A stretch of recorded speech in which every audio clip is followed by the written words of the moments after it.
bien, como les había adelantado, hoy se ha cerrado ya la legislatura 2022-2023. Una serie de hechos importantes, mucha intensidad emocional, política, y queremos analizar el tema con el señor José Eliche. Bienvenido, José. Además, tú has tenido un cargo importante. Muy buenas noches, Maite. Gracias por la invitación. Exoficial del Parlamento del Perú. Hagamos una breve primer acercamiento. ¿Qué te provoca o qué en todo caso te motiva este cierre, este periodo tan particular, ¿no?, de nuestro Parlamento? Bueno, me provoca hablar mucho y a la vez no hablar nada, no decir nada. Esto se puede evaluar de diversas maneras, ¿no? Una es cuantitativamente, como siempre se hace, que es casi una formalidad, decir cuántas leyes se han aprobado, de qué tipo son las leyes, cuántos actos de control político ha desarrollado el Congreso, etcétera, etcétera, ¿no? Y el otro modo de evaluarlo, yo creo que son complementarios ambos y hay que, digamos, tratar el tema de esa manera, digamos, reiterando, ¿no?, lo que está sucediendo realmente con nuestro Congreso de la República, con nuestro Parlamento Nacional, donde se cree a veces que la función principal es la función legislativa. Por supuesto, también se habla de control político, que aquí le llaman fiscalización. Pero en realidad la función principal de todo parlamento en el mundo, y también debería ser, y además así está señalado en el reglamento del Congreso y de alguna manera en la Constitución, la función principal del Congreso es la representación política, ¿no es cierto? Y nosotros lo que venimos arrastrando desde hace muchos años es una crisis de representación política, porque es evidente que la ciudadanía no se siente reflejada en el Congreso. Y eso tiene que ver, entre otras cosas, como bien lo ha dicho Hildebrand hoy día, ¿no?, el país está sufriendo, ¿no?, lo peor de la política sin partidos políticos. Claro, hay partidos que formalmente existen, pero en la realidad estas organizaciones no trabajan de manera permanente para formar a los futuros congresistas, a los futuros consejeros regionales, a los futuros gobernadores, a los futuros presidentes, vicepresidentes, regidores, alcaldes, etcétera. No. Digamos, su trabajo es eventual, circunstancial, y se intensifica durante las campañas electorales, donde además aparecen nuevas organizaciones políticas, nuevas alianzas, y etcétera, etcétera. Al final lo que la ciudadanía recibe es un mensaje amorfo, no claro. O sea, además de la inconsistencia de las organizaciones políticas, ¿no?, de su falta de cohesión y disciplina para el trabajo político, y en este caso para el trabajo político parlamentario, el mensaje no es claro, es decir, no expresan un mensaje político coherente. Claro, hablar de ideología... Sí, pero aparte de todo esto que has planteado, en este periodo además se han dado dos presidentes del Congreso, la crisis de Castillo, una situación complicada porque la ciudadanía, al margen de lo que comentas, esta crisis de representación y además la tremenda impopularidad que tiene el Congreso, parecía que había una esperanza y la llegada del señor Williams tenía cierta expectativa. Yo valoro el trabajo que ha hecho el presidente del Congreso, el congresista Williams, porque le ha tocado dirigir un Congreso en circunstancias muy difíciles. Además, un Congreso hiperfraccionado en 13 partes. Hay dos grupos parlamentarios que más o menos se conservan, ¿no?, en su forma original, pero el resto es una diáspora. Entonces es muy difícil manejar un Congreso así, ¿no? Y esto tiene que ver con lo que hemos dicho antes, ¿no?, con el mensaje, con la forma como se trabaja. Lo que tenemos es un Congreso que se ha dedicado a promover y aprobar leyes populistas, aprobar leyes declarativas. No son tantas como se dice, pero sí son suficientes como para preocuparnos, y además no debería existir ninguna, ¿no? Y por otro lado, leyes pues que rozan con situaciones de inconstitucionalidad en algunos casos, ¿no es cierto? Y no, creo, reflejan, salvo, y quizás hasta de casualidad, por ahí una que otra, no reflejan, digamos, o no responden a las expectativas y necesidades de la población y del país, necesariamente. En el ámbito del control político igual, ¿no? O sea, lo que son actos de persecución, de venganza, ¿no? Y además un uso, ¿no?, distorsionado de los procedimientos y las instituciones de control político con fines sí políticos, pero con fines político-electorales futuros. Anular a potenciales candidatos, anular potenciales proyectos políticos que pueden ser importantes para el país, no necesariamente porque van a ganar, pero que sí van a entrar en el debate de cosas importantes para todas y todos. Estamos aprobando cosas sin un debate profundo. En el caso de la bicameralidad, por ejemplo, ¿no? Le han contado a la gente que la bicameralidad va a solucionar los problemas del Congreso y de la representación, y eso no es necesariamente cierto. En todo caso va a requerir un análisis más profundo, con más tiempo. Así es. Y ponderación. Ahora, además de todo esto que estamos mencionando, esta crisis de representación, ¿cuál crees que va a ser el futuro, pues, de lo que queda de este año en este Congreso, esta mesa directiva, las personas que se están presentando? Vamos a tratar de hacer de adivinos. ¿Tú crees que va a mejorar o va a empeorar la situación respecto de lo que estamos viendo ya en este Parlamento? Yo creo que la tendencia va a ser a empeorar, porque la base no se ha cambiado y no hay intención de cambiarla. Es decir, fortalecer el tema de los grupos parlamentarios, mostrar una agenda legislativa, un mensaje claro al país en cuanto a qué cosa es lo que el Congreso planea hacer y qué cosa está priorizando entre todas las proposiciones que dan vuelta por ahí. Por ejemplo, tenemos 200 leyes, un poco más de 200 leyes adicionales a la cantidad gigantesca de legislación que tenemos, incluyendo las leyes declarativas. Los ministros han asistido a comisiones, pleno del Congreso, no sé si más que en otras oportunidades, pero bastante, ¿no? ¿No? Está bien, ¿no? Este no es un sistema de tipo parlamentario, pero sí existen los sistemas de control en nuestro modelo de gobierno híbrido, ¿no? Entonces, yo no tengo mucha esperanza que las cosas vayan a cambiar. Además, hay que ver, ¿no?, en la renovación de la mesa directiva quiénes van a ocupar el cargo de presidente o presidenta y vicepresidentes o vicepresidentas del Congreso, que también es importante. A mí me da la impresión, y no lo estamos viendo claramente, lo sospechamos, lo sentimos, ¿no?, que la repartija está caminando a todo cohete, ¿no? Esto para mí, lo otro para ti, etcétera, yo te perdono, tú me das, yo te doy, así es, ¿no?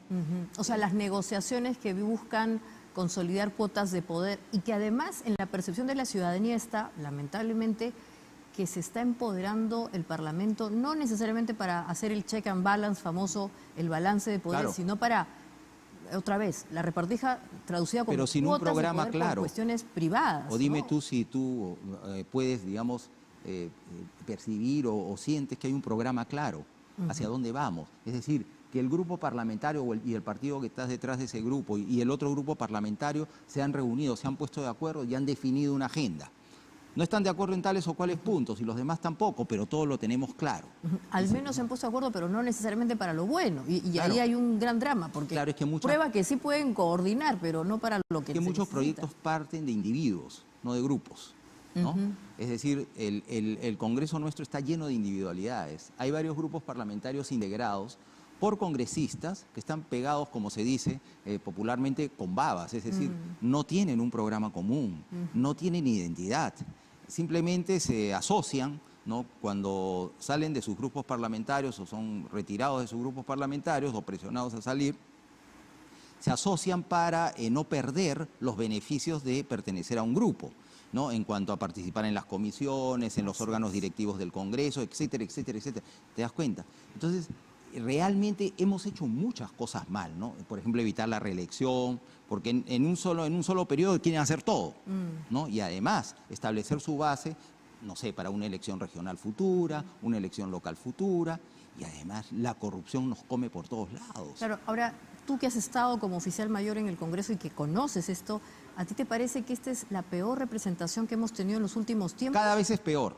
O sea, pero digamos, porque ha aparecido una situación que algunos dicen que estaba hasta normalizada, pero el asunto de recortar el sueldo de la gente que estaba vinculada con los congresistas, nunca ha estado normalizado. Sueldos. ¿Cómo interpretamos eso? Que este ha sido el gran escándalo que de alguna manera, junto con los niños, nos ha llamado la atención. Bueno, yo nunca he percibido, cuando trabajé en el Congreso, sí se escuchaba, se dieron algunos casos, pero que se haya normalizado no creo, ¿no? Lo que pasa es que el nivel, digamos, de quebrantamiento de la moral pública es tan grande que ya la gente actúa sin escrúpulos, porque no solamente lo sabemos porque alguien sugirió que había sucedido, sino que hemos escuchado audios, ¿no? Ya Claro. mayores pruebas que no podemos, ¿no? Y la Comisión de Ética quizás no ha actuado con la severidad que estos casos merecen, ¿no? Aquí hemos hablado con la presidenta de la Comisión de Ética y ella casi lo dejaba a un ámbito de la moral privada. ¿Qué rol cumple esa comisión para este tipo de situaciones tan particulares? ¿Cuál debería ser? Hay dos disposiciones en el reglamento del Congreso y me parece que también está en el Código de Ética Parlamentaria que establece que los congresistas deben actuar de manera ejemplar, son ejemplos, son representantes de la nación, bueno, deberían ser representantes de la nación, no sé si se sienten representantes de la nación, lo dicen a cada momento, pero creo que no lo sienten, ¿no? Entonces tienen que ser ejemplares, o sea, si tú te metes en estas cosas, te metes bien, ¿no? Y además tienes un patrón moral bastante claro, pues no vas a tener ningún problema en diferenciar lo que está bien de lo que está mal. Es lo que le pasaba al presidente Castillo, lo que yo decía y repetía. El problema del señor es que evidentemente no sabía diferenciar, no sabe diferenciar entre lo bueno y lo malo. O sea, sí había un problema moral, ¿no es cierto? Había una fractura, un defecto moral, ¿no? Y por otro lado, también violaba, digamos, principios éticos, ¿no? Porque su sentido del deber también estaba muy debilitado. Y así está ocurriendo también con los congresistas. Porque no hay quien ponga orden en el Congreso. El presidente del Congreso no puede poner orden.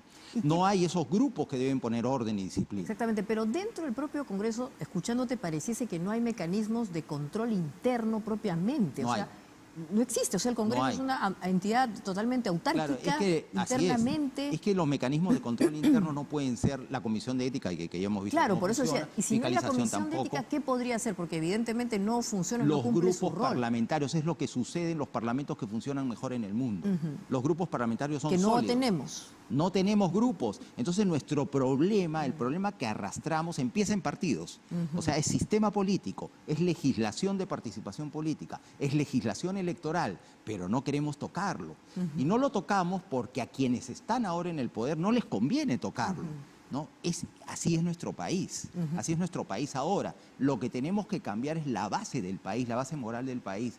Eso está caminando muy mal, ¿no? Es decir, acá pues somos una partida de sinvergüenzas y vivos que nos aprovechamos de la cosa pública cada vez que podemos, ¿no? Que queremos llegar a un cargo público a enriquecernos y a beneficiarnos nosotros y además nuestros parientes y amigos, ¿no es cierto? Eso es lo que está sucediendo en realidad. Si no, nos explica cómo hay personas que gastan tanto dinero en las campañas electorales cuando recibiendo, con el sueldo que van a recibir, incluyendo gratificaciones y todo lo demás, no alcanzarían pues ni siquiera creo que al 5% de, entre comillas, recuperación de lo invertido. O sea, la cosa anda muy mal y eso afecta en varios aspectos, digamos, de nuestra vida. Definitivamente. A la crisis de representación que está vinculada con los partidos políticos le sigue la que comentas, de estos grupos parlamentarios que harían justamente una suerte de control entre una oposición o una mayoría que tampoco existe. Y lo que tenemos son parlamentarios atomizados. Así es. Está el caso del señor Anderson, que él solo es una bancada, el otro señor, en fin. Esta situación Pero que Anderson, tan por ejemplo, grave, si me permite, yo lo conozco. Por poner un caso, ¿no? Sí, yo lo conozco a Carlos Anderson. Y, por ejemplo, él es digamos, un elemento diferencial. Hay otros, por supuesto. Por ejemplo, a mí, todos los jóvenes, las jóvenes, de todas las organizaciones políticas, esté o no de acuerdo con sus ideas, me parece que hay que salvarlos, ¿no? Porque yo los veo articulados, con ganas de participar, hay que salvarlos. Y muchos de estos congresistas que vamos a calificar de articulados se quejan que la dinámica en las comisiones también es inverosímil. Es que la comisión se ha convertido en un espacio de poder. La comisión es un órgano de servicio al Pleno del Congreso. ¿Cuál es la idea? Que los comisionados y las comisionadas, ¿no? Son designados por los grupos parlamentarios por ser los mejor calificados en la materia de la comisión, sea porque son profesionales en la materia de la comisión o porque en su vida laboral o lo que sea, puede ser, por ejemplo, sindicalistas que no tienen una profesión pero que conocen el tema sindical y están en la comisión de trabajo, ¿no es cierto? Y así por el estilo. Pero no, o sea, las comisiones se han convertido en centros de poder dentro del Congreso. Es más, hay un fenómeno que se ha venido desarrollando y consolidando durante muchos años, que los presidentes de comisiones se apropian del debate en el Pleno del Congreso. O sea, nada se hace nuevo dentro del debate, que debe ser abierto y debería ser ordenado, pero no se puede por la falta pues, de disciplina de los grupos, ¿no? Nada se hace si es que el presidente de la comisión no dice, sí, estamos de acuerdo. ¿Y acaso ha consultado a todos los comisionados y no están en sesión? O sea, es que no entendemos las instituciones. Claro. ¿No? Estamos distorsionando todas las instituciones. Pero dentro, además del Congreso, con lo que nos comentas, su propia institucionalidad también está en crisis, o sea, porque se ha desvirtuado la lógica de lo que evidentemente tenía como elementos de generación de discusión. Hoy día no se discute, son grupos que más bien están vinculados con cuotas de poder. Así es. Y peor aún. Y con intereses que no conocemos. Exactamente, y estamos viendo, es la percepción desde la ciudadanía, una suerte de armonización de intereses con otras instituciones que lamentablemente lo que acabas de comentar, por ejemplo, el caso de la fiscal de la Nación es gravísimo. Yo no la conozco, no soy su amigo, nunca le he dado la mano, ni tampoco la defiendo. Defiendo el principio y la institución. O sea, esta decisión que ha tomado el Congreso sobre la exfiscal Zoraida o la fiscal Zoraida Ábalos, ¿no? Es muy importante y además es una tragedia, ¿no? Porque sí, es una amenaza contra la autonomía de instituciones como el Ministerio Público. Por eso la Sala Plena de la Corte Suprema seguramente ha convocado a una Sala Plena especial para evaluar el caso, porque mañana les caen también a los jueces. Los jueces se pueden equivocar, los fiscales también, ¿no? Y para eso existen los procesos judiciales donde ocurren debates entre quienes acusan, quienes son acusados y los abogados de quienes son acusados. Y entonces unos tienen una posición y otros tienen otra posición y al final el juez define. Si no están de acuerdo con la decisión del juez, tienen la posibilidad de apelar y aún en algunos casos tienen la posibilidad de plantear una casación a la Corte Suprema. Entonces hay todas estas ideas porque no es fácil decidir, pero son opiniones jurídicas, ¿no? Basadas en un examen de los hechos y la formación que el fiscal o el juez tiene como abogada y abogados. Entonces ese es el problema. Y a la fiscal la han inhabilitado por no haber investigado, como muchos en el Congreso querían, al expresidente Castillo. Y es verdad, o sea, ahí inició investigaciones y no las terminó, las suspendió, qué sé yo. Que es algo que... Es un tema además, por eso justamente se va a reunir esta sala plena para discutir, porque hay elementos ahí que requieren una doble lectura, pero en todo caso... Has mencionado, hay estos congresistas, estos parlamentarios que se convierten en estrellas individuales, para bien o para mal, y obviamente terminan torciendo lo que debería ser la función parlamentaria. Es que no entienden. En este contexto, José, el debate sobre la bicameralidad, ¿tú qué destino crees que va a tener? Porque, a ver, aquí en expertos nos han dicho que en el Perú hay un problema de representación, más allá de que no estemos bien representados, el número es pequeño para la densidad poblacional que tiene el Perú. Pero con este contexto tan desastroso, una condición previa tendría que ser que existan partidos que valgan la pena, partidos políticos, porque si no vamos a repetir esto eternamente. La bicameralidad por sí misma no arregla el problema, ¿no? Porque, por ejemplo, en los países, a diferencia de lo que se cree, la mayoría de parlamentos del mundo no son bicamerales, son unicamerales. Pero los parlamentos de los países institucionalmente más sólidos y sobre todo todos los federales son bicamerales, ¿no? Porque ahí sí se justifica la bicameralidad. Entonces, por ejemplo, en los Estados Unidos, la Cámara de Representantes representa a las circunscripciones electorales, por densidad electoral, población, etcétera. Y el Senado a los estados, a razón de solamente 2 senadores por estado, salvo 3 estados pequeños que tienen un solo senador. Y en el caso de la Cámara de Representantes es proporcional, ¿no es cierto? Así es. Acá en el Perú, con la Constitución del 79, se estableció que la Cámara de Diputados representaba a las circunscripciones y el Senado a las regiones. Pero se incluyó una disposición transitoria, porque no había regiones formadas, que señalaba lo siguiente: mientras se crean las regiones, el Senado se elige por Distrito Nacional Único, o sea, todo el país lo elige, y nunca se eligió por las regiones. Entonces, los senadores que debían tener vocación de representación regional, pues se limeñizaron y no sirvió para una buena experiencia bicameral necesariamente. Y ahora va a ser lo mismo, porque no se trata solamente de crear una segunda cámara. Si tú vas al bicameralismo solo pensando en el procedimiento legislativo, para que exista una cámara que controle a la otra dentro del procedimiento en cuanto a la evaluación de los proyectos, pues vas mal, porque el procedimiento legislativo sí tiene controles ahora, sino que esos controles se han debilitado, son las comisiones. Por primera vez en la historia del Perú las comisiones fueron constitucionalizadas en el sentido que son nombradas en la Constitución del 93. Justamente porque pasábamos al unicameralismo. Pero claro, como dispensan de todo, la dispensa ya no es excepción, es regla, casi regla. Ahora, ¿no? La descentralización también fue un desastre. Esa descentralización, esos fallos se pueden transferir a una bicameralidad eventualmente. Claro. Hay que replantearla, pues decir esto es fuerte y bueno, y todo el mundo se te lanza encima. Es un diálogo abierto. Se te lanza encima porque ya hay intereses creados y nuevos minicentralismos en las regiones, ¿no? Y además grupos que tienen intereses económicos y cuánto hay, ¿no? Se reproduce más o menos el mismo esquema nacional, en unas más que en otras, pero es así, ¿no? Y además los niveles de corrupción que hemos visto son realmente preocupantes. Entonces, no es esa la solución. ¿No? La solución pasa por mejorar el sistema político, pero ¿quién le pone el cascabel al gato? Los que están ahora, no creo. O sea que tú eres un poco completamente pesimista de lo que va a pasar en lo que queda del año con esta nueva mesa directiva. Y siempre he sido optimista, pero ya me estoy cansando, ¿no? Y, o sea, hay que decir las cosas como son.